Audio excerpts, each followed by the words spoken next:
గుండె సంరక్షణ కోసం మరింత జాగ్రత్త తీసుకోవడం అవసరం. ప్రకాశం, నెల్లూరు, కర్నూలు జిల్లాల్లో తొలిసారిగా ఆస్టర్ రమేష్ హాస్పిటల్స్ ఒంగోలులో అత్యాధునిక 160 స్లైడ్స్ UCT780 స్కానర్ అందుబాటులోకి తెచ్చాయి. Computerised tomography, coronary angiography, CTCA దీనివల్ల సాధ్యమవుతుంది. CTCA పరీక్ష వల్ల గుండెకు రక్త సరఫరా చేసే కరోనరీ ఆర్టరీస్ కి జబ్బు చేసిందేమో తెలుసుకోవచ్చు. గుండెపోటు వస్తుందన్న దానికి అదే తొలి హెచ్చరిక. ఇతర పరీక్షలతో పోలిస్తే ఈ ఆధునిక పరీక్ష వల్ల ఎన్నో ఉపయోగాలున్నాయి. అసలు సమస్యని కరెక్ట్గా తెలుసుకుని తగిన వైద్యం చేసే వీలుంటుంది. గుండెకు సంబంధించిన ఏ సమస్య ఉన్నా ఆస్టర్ రమేష్ హాస్పిటల్స్ మీకు కొండంత అండ. మీరు పూర్తిగా విశ్వసించదగ్గ అత్యాధునిక ఆసుపత్రి ఇది. నమస్తే, P9 న్యూస్కు స్వాగతం. ప్రకాశం జిల్లాలో ఎన్నికల ప్రక్రియ ప్రశాంతంగా ముగిసిందని, ఎన్నికల ప్రవర్తన నియమావళిని 6వ తేదీ నుంచి ఉపసంహరించడం జరిగిందని జిల్లా కలెక్టర్ AS దినేష్ కుమార్ తెలిపారు. వారి కార్యాలయంలో SP గరుడ్ సుమిత్ సునీల్తో కలిసి ఆయన మీడియా సమావేశం నిర్వహించారు. ఈ సందర్భంగా కలెక్టర్ మాట్లాడుతూ మొత్తం దాదాపు 80 రోజుల పాటు ఎన్నికల ప్రక్రియ కొనసాగిందన్నారు. 20,000 మంది ఉద్యోగులు పైగా ఈ ఎన్నికల విధుల్లో పాల్గొన్నారని తెలిపారు. జిల్లాలో 87% పోలింగ్ నమోదైందని, ఇది రాష్ట్రంలోనే అత్యధిక శాతం అన్నారు. పోస్టల్ బ్యాలెట్లో కూడా 90% నమోదైందన్నారు. 2 అసెంబ్లీ నియోజకవర్గాల్లో 90% పైగా పోలింగ్ నమోదైందని తెలిపారు. ఎన్నికల్లో సహకరించిన అందరికీ ధన్యవాదాలు తెలిపారు. నిన్న 6th ఆఫ్ జూన్ నుండి లాస్ట్ 80 డేస్గా మనం ఈ ఎన్నికలు ప్రకటన చేసిన రోజు 16th ఆఫ్ మార్చ్ నుండి 6th జూన్ వరకు ఈ 80 డేస్ ఉంటున్న ప్రక్రియ నిన్నతో కంప్లీట్ అయింది. So model code of conduct was withdrawn from 6/6/2024. ఇప్పుడు ఒక చిన్న స్నాప్షాట్ ఆఫ్ ఈ 80 రోజుల్లో ఏం జరిగింది అని ఒక చిన్న స్నాప్షాట్లో చూస్తే మొత్తం మనకి ఆల్ 8 నియోజకవర్గంలో ఈ ఎన్నికలు సక్సెస్ఫుల్గా కంప్లీట్ చేయడం జరిగింది. 13 మే పోలింగ్ కంప్లీట్ చేసేసి 4th of June polling complete చేసాము. 4th of June we have completed the counting as well. చిన్న చిన్న వైలెన్సెస్ కాకుండా పెద్ద ఎత్తున ఎక్కడ కూడా వైలెన్సెస్ లేకుండా సుమూహంగా free and fair elections conduct చేశాము. మనకి ఇప్పుడు టోటల్ ఓటర్ టర్న్అవుట్లో చూస్తే 2,183 పోలింగ్ స్టేషన్స్లో టోటల్ నెంబర్ ఆఫ్ ఓటర్ సంఖ్య 18,22,470 మంది టోటల్ ఓటర్స్ ఉంటున్నప్పుడు దాంట్లో పోలింగ్ స్టేషన్స్లో 15,89,890 ఓట్లు మన పోలింగ్ స్టేషన్స్లో పోల్ అయింది. పోస్టల్ బ్యాలెట్స్ ద్వారా బోత్ గవర్నమెంట్ అధికారులు ఆర్ ఎలక్షన్స్లో పనిచేసిన గవర్నమెంట్ అధికారులు ఆర్ అనధికారులు అండ్ సర్వీస్ ఓటర్స్ అంటే ఆర్మ్డ్ ఫోర్సెస్లో ఉన్న సర్వీస్ ఓటర్స్ ఈ వేరియస్ హోమ్ ఓటింగ్ ఇదన్నీ కూడా ఈ కలిపితే ఆల్ 8 నియోజకవర్గంలో 23,365 ఓట్స్ పోల్ అయింది పోస్టల్ బ్యాలెట్స్ ద్వారా. సో ఇది రెండు కలిపితే total votes fold in the entire elections both polling station as well as postal ballot ద్వారా చూస్తే 16,13,255 ఓట్స్ పోల్ అయింది, which is 88.52%, 88.52% total votes pole అయినది మీ అందరికీ తెలిసినది. ఇది రాష్ట్రంలోనే హైయెస్ట్ పర్సంటేజ్ ఆఫ్ పోలింగ్ ఉంటుంది. దీనిలో 2 నియోజకవర్గం 90+% జరిగింది. ఒకటి ఎర్రగొండపాలెం 90.30% అండ్ దర్శి 91.96%. వీ ద్వారా వివిధ స్టేక్ హోల్డర్స్ అందరికీ కూడా మనస్ఫూర్తిగా మరొకసారి ధన్యవాదాలు తెలియజేసుకుంటాను. అండ్ ఖచ్చితంగా ఈ కోఆర్డినేషన్స్ ప్లస్ ఇట్లాంటి సిన్సియారిటీ కూడా ఇప్పుడు వచ్చిన కొత్త ప్రభుత్వం ద్వారా ప్రజలకి సేవ అందించడంలో మీ కోఆపరేషన్స్ కావాలని ఈ ద్వారా మీ అందరికీ కోరుతున్నాను. మేము ఫ్రీ బీజ్ మీద చాలా గట్టిగానే ఎన్ఫోర్స్మెంట్ చేయడం వల్ల లాస్ట్ ఎలక్షన్లో ఓన్లీ 12 lakh rupees ఎంత ఫ్రీ బీజ్ పట్టుకోవడం జరిగింది. కానీ ఈ ఎలక్షన్లో 3.3 crores వర్త్ ఫ్రీ బీజ్ పట్టుకోవడం జరిగింది. So total seizures right from January చూస్తే 2019 ఎలక్షన్లో 1.1 crore మాత్రమే ఉన్నాయి. కానీ ఈ సంవత్సరం 2024లో 9.3 crores వాల్యూ ఉన్న సీజర్స్ ఉన్నాయి. సో అది more than 9 times seizures. MCC కేసులు కూడా చూస్తే దాదాపు సేమ్ క్వాంటిటీ ఆఫ్ కేసెస్ పెట్టుకోవడం జరిగింది. 2019 ఎలక్షన్లో 227 కేసులు బుక్ అయ్యాయి.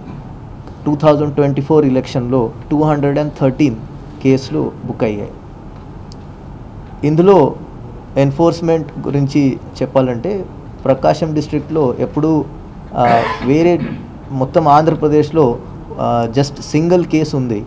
యూపీఐ ద్వారా కూడా ఓటర్ని ఇండ్యూస్మెంట్ ఇవ్వడం జరిగింది. ఆ కేసులో 3 పోలీస్ డిపార్ట్మెంట్ నుంచి ఉన్న సిబ్బంది, 3 టీచర్స్ మీద కూడా కేసు బుక్ చేసి వాళ్ళ మీద కూడా సస్పెన్షన్ వేయబడింది.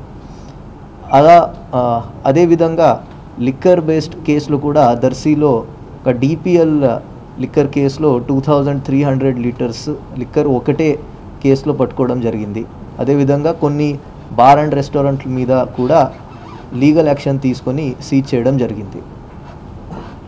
సో ఇది అంతా చాలా చక్కగా ఎలక్షన్ నిర్వహించడంలో అందరూ జనాలు, అందరూ పొలిటికల్ పార్టీ క్యాండిడేట్స్లు, కార్యకర్తలు, దాని తర్వాత మీడియా మిత్రులు, మీ అందరికీ రోల్ కూడా అంతే అవసరం.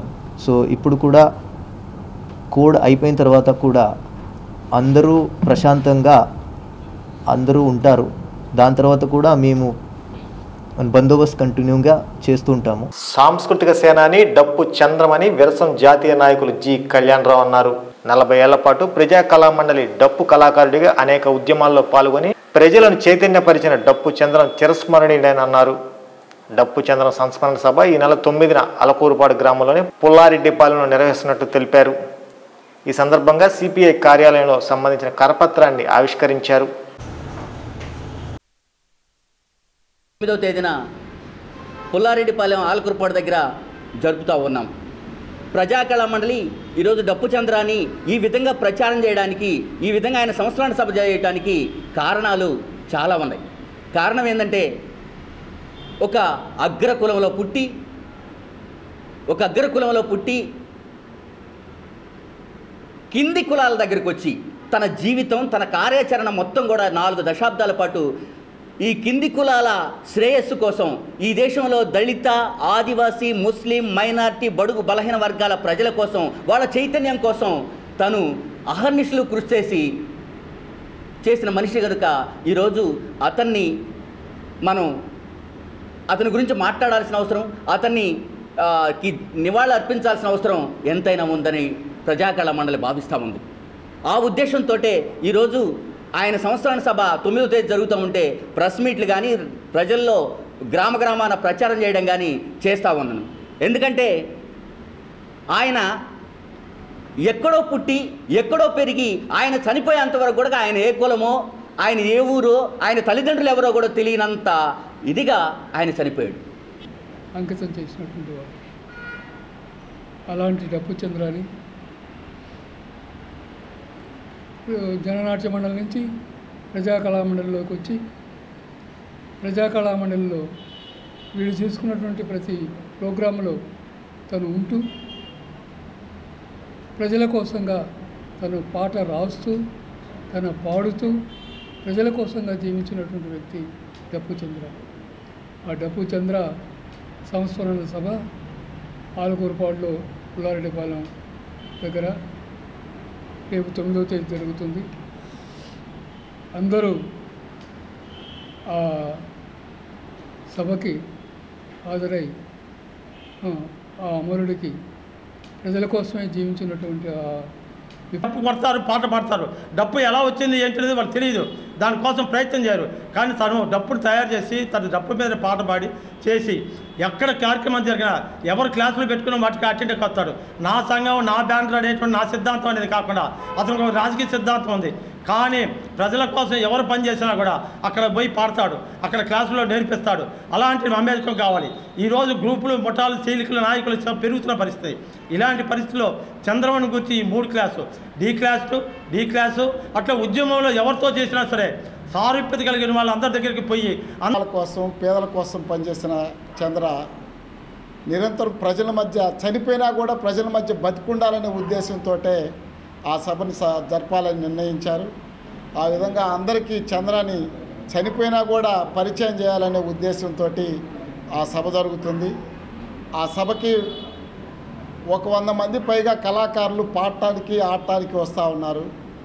అటువంటి పెద్ద సాంస్కృతిక సభ అక్కడ జరుగుతుంది కాబట్టి ఈ కార్యక్రమంలో పట్టణ ప్రజలు చుట్టుపక్కల ఉన్న గ్రామాలందరూ పాల్గొని జయప్రదం చేయవలసిందిగా కోరుతూ ప్రజానాట్య మండలి నుంచి కూడా ఆయనకి జోహార్లు అర్పిస్తూ సెలవు తీసుకుంటున్నారు. దామచర్ల జనార్దన్ గెలుపు విజయోత్సవ వేడుకలు స్థానిక మిరియాలపాలెం సెంటర్లో ఘనంగా నిర్వహించారు. టీడీపీ జనసేన శ్రేణుల ఆధ్వర్యంలో కేక్ కట్ చేసి పంచిపెట్టారు. శుభాకాంక్షలు తెలిపారు.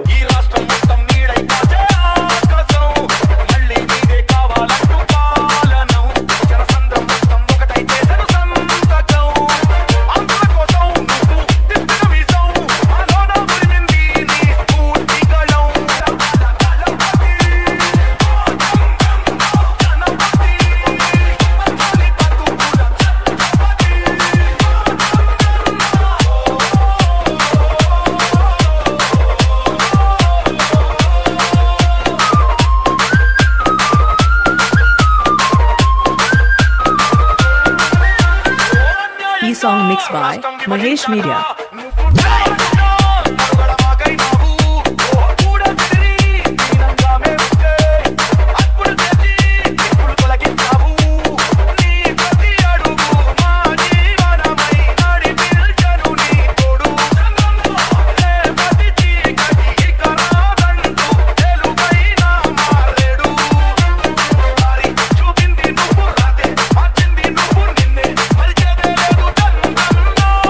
Mixed by Mahesh Media.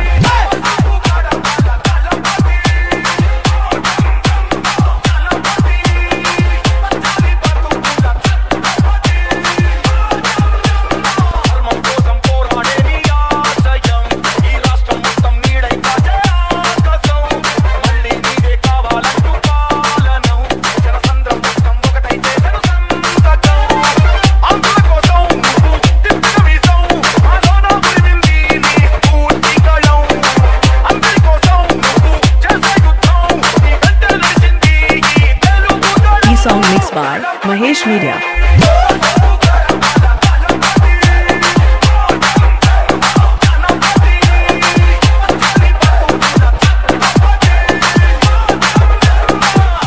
ఈ వార్తతో సమాప్తం. నమస్కారం. మామయ్య బాగుందా? దీనికి డబ్బులు నేను ఇస్తాను. ఆహా, ఇప్పుడు ఇలా దాచుకోవాల్సిన అవసరం లేదు. అవునా? మరి Malabar golden diamonds golden Bloom plan తో మీ సౌకర్యానికి తగ్గట్టుగా ప్రతి నెల చెల్లించొచ్చు. 11 నెలల తర్వాత అంతవరకు మీరు జమ చేసుకున్న డబ్బుతో బంగారం తీసుకోవచ్చు. 18% వరకు తరుగు ఛార్జీలు చెల్లించాల్సిన అవసరం కూడా లేదు. మరి ఇప్పుడు ఏం చేద్దాం? అంకుల్, ఒక గోల్డెన్ బ్లూమ్ ప్యాక్ చేయండి. నా కుటుంబం, నా సంబరం, నా మలబార్.